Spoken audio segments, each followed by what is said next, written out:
Hello students, स्वागत है आपका आपके खुद के यूट्यूब चैनल विज्ञान बुद्धि में, जहां आज हम लोग कक्षा 7 की विषय विज्ञान की कार्यपत्रक मतलब वर्कशीट नंबर 5 करने जा रहे हैं। और आज की तारीख है 3 अगस्त 2021।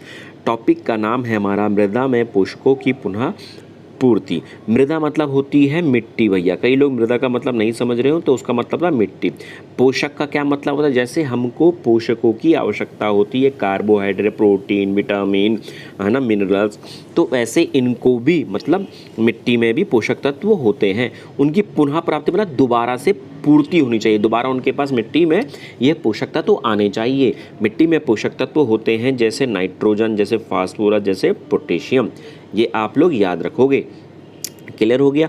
तो राधिका जब अपने निकट के फसल की खेत में भ्रमण कर रही थी, तब उसने देखा कि किसानों खेतों में खाद फैला रहे हैं। उन्होंने बगीचों में भी माली को ऐसे ही करते हुए देखा, जहां वे लॉन और गमलों में खाद का उपयोग कर रहे थे।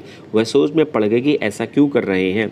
यह देखा गया है बार बार कि जो किसान होते हैं या माली होता है, वो बार बार अपने खेतों में, अपने गलमों में खाद डालता रहता है। ऐसा क्यों करा जाता है?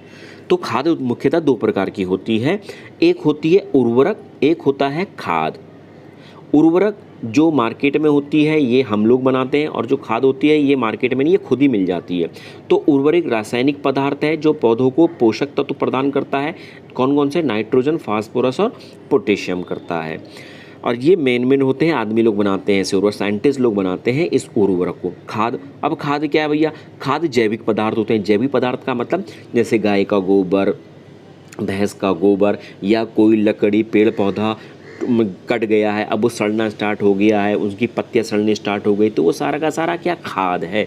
तो खाद जैविक पदार्थ है। क्या गोबर हम लोग बनाते हो तो गाय का गोबर है, वो तो प्राकृतिक है। पेड़ पौधे हम तो ना बनाते हैं, वो भी प्राकृतिक है।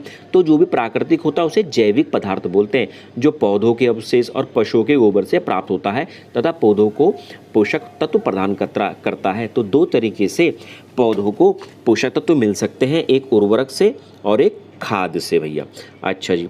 पादप अपनी वृद्धि और अच्छे स्वास्थ्य विकास के लिए मिट्टी से खनिज पोषक तत्वों को अवशोषित करते हैं तथा मृदा में इनकी मात्रा लगातार कम होती जाती है।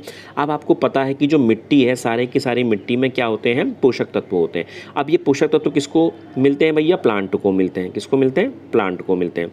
अच्छा, जब प्लांट बढ़ेगा तो उसे क्या होगा? पोषक तत्वों की जरूरत होगी, और वो पोषक तत्व किससे ले लेगा? मिट्टी से ले लेगा। अच्छा, पहले इसको एक तरफ से इस तरीके से समझते हैं। हम लोगों को अपने विकास के लिए, अपनी भूख मिटाने के लिए खाने की जरूरत पड़ती है। तो हम खाना खाते हैं और हमारा विकास होता है, शारीरिक भी और मानसिक भी। पर क्या वह खाना किचन में उतने का उतना रहता है कि वो कम भी हो जाता है? हाँ, वो कम भी हो जाता है। फिर दोबारा से मम्मी पापा बाजार से सामान लाते हैं, फिर दोबारा से खाना बनाते हैं, फिर हम खाना खाते हैं, फिर धीरे धीरे कर एक महीने में राशन हमारा ख़त्म हो जाता है, फिर राशन लाना पड़ता है ना। इसी तरीके से क्या होता है बच्चों कि मिट्टी में भी पोषक तत्व होते हैं, पर वो पोषक तत्व कौन ले लेते हैं? पेड़ पौधे ले लेते हैं। जब पेड़ पौधे लेंगे तो मिट्टी के अंदर पोषक तत्व क्या हो जाएंगे? कम हो जाएंगे। तो इन पोषक तत्वों को दोबारा से भरना है। जैसे घर में राशन दोबारा से भरना है, वैसे ही इन पोषक तत्वों को दोबारा से भरना है। तो पोषक तत्वों को दोबारा से भरने के लिए उसमें क्या डाली जाएगी? खाद डाली जाएगी। क्या डाली जाएगी? खाद। खाद के अलावा और क्या डाला जाएगा? उर्वरक डाला जाएगा। क्लियर हो गया बच्चों? अच्छा जी। तो अब उर्वरक और खाद में नाइट्रोजन, फास्फोरस और पोटेशियम जैसे पादप पोषक तत्व होते हैं। मृदा मतलब मिट्टी को इन पोषक तत्वों से समृद्ध करने के लिए भूमि में उर्वरक और खाद मिलाने की आवश्यकता होती है ना, क्योंकि बार बार खत्म होता जाएगा, पेड़ पौधे जितने लगेंगे उतना ही पोषक तत्व खत्म होते चले जाएंगे। तो पोषक तत्वों को दोबारा से पैदा करने के लिए हमें उर्वरक और खाद डालना पड़ेगा। पौधों को सभी पादप पोषकों में से नाइट्रोजन की अधिक मात्रा में आवश्यकता होती है। सबसे ज़्यादा पोषक तत्व किसकी जरूरत है? नाइट्रोजन की। यद्यपि वायु में नाइट्रोजन गैस प्रचुर मात्रा में उपलब्ध है, लेकिन पादप इसे सीधे उपयोग नहीं कर सकते। पादप नाइट्रोजन को विलेय रूप में ही अवशोषित कर सकते हैं। कहने का मतलब है, घर में हमारी कच्ची दाल है, कच्चे चावल है, क्या हम उसे खा लेंगे? नहीं खा सकते। तो उनको खाने के लिए उनको पहले क्या करना पड़ेगा? पकाना पड़ेगा भैया, तभी तो हम खा पाएंगे उस चीज़ों को। ऐसे ही जो नाइट्रोजन गैस है यहाँ पर हवा में बहुत ज़्यादा है, पर वो हवा से नाइट्रोजन गैस, जो पेड़ पौधे होते हैं वो हवा से नाइट्रोजन गैस को नहीं ले सकते। तो पहले उस नाइट्रोजन गैस को हमें क्या करना पड़ेगा, ज़मीन के अंदर लाना पड़ेगा। जब ज़मीन के अंदर आएगा तभी जाकर पादप या पेड़ पौधे उसको ले सकेंगे। यहाँ पादप का मतलब पेड़ पौधे होता है मेरे बच्चों। ओके जी। अच्छा जी, अब आया आपके पास एक ये राइजोबियम। राइजोबियम एक जीवाणु है जो चना, मटर, मूंग और फलीदार पादपों की जड़ों में रहता है। मतलब चना, मटर, मूंग और ऐसे जो फल देने वाले पेड़ पौधे हैं उनकी जड़ों में रहता है।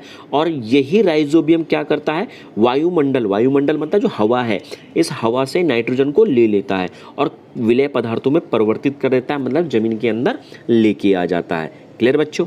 ओके जी, चलो जी। इसके अलावा हमारा ये आया, अधिकतर दालें फलीदार पादपों से प्राप्त होती हैं। जो दालें होती हैं ना वो फलीदार पौधों से ही प्राप्त होती है। राइजोबियम अपना भोजन स्वयं नहीं बना सकता है। राइजोबियम एक बैक्टीरिया है, बैक्टीरिया अपना खाना खुद नहीं बना सकता है ना। तो वो खाना बनाने के लिए किस पर होता है, जो ये फलीदार पेड़ होते हैं ना उनकी जड़ों में होता है, उनकी जड़ों में होता है। तो पेड़ों की जड़ों से ही ये भोजन प्राप्त कर लेता है। इस प्रकार से क्या बोलते हैं, सहजीवी संबंध कहते हैं। सहजीवी संबंध को इस तरीके से हम बोल सकते हैं कि जो फलीदार पेड़ है उस फलीदार पेड़ के जड़ों पर कौन है, राइजोबियम है। अच्छा, राइजोबियम क्या कर रहा है, इन्हीं पेड़ से खाना ले रहा है। पर पेड़ को क्या दे रहा है, पेड़ को क्या दे रहा है, नाइट्रोजन दे रहा है। क्लियर हो गया? कहने का मतलब मम्मी पापा लेके आते हैं घर से खाना, मार्केट से लेके आते हैं राशन पानी।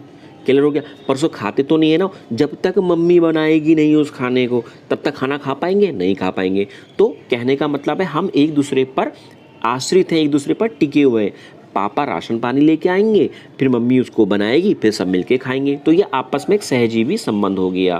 क्लियर हो गया? तो जब दो जीवों के मध्य ऐसा संबंध हो कि वो आवास और पोषण के लिए परस्पर लाभान्वित होते हैं, उनको सहजीवी संबंध बोलते हैं। ओके बच्चों, अभी कुछ क्वेश्चन दिए गए, इन क्वेश्चन के आंसर मैंने आपको यहाँ दे रखे हैं लिखे हुए, तो आप उनको उतार सकते हो। क्लियर हो गया? ओके बच्चों, बाय।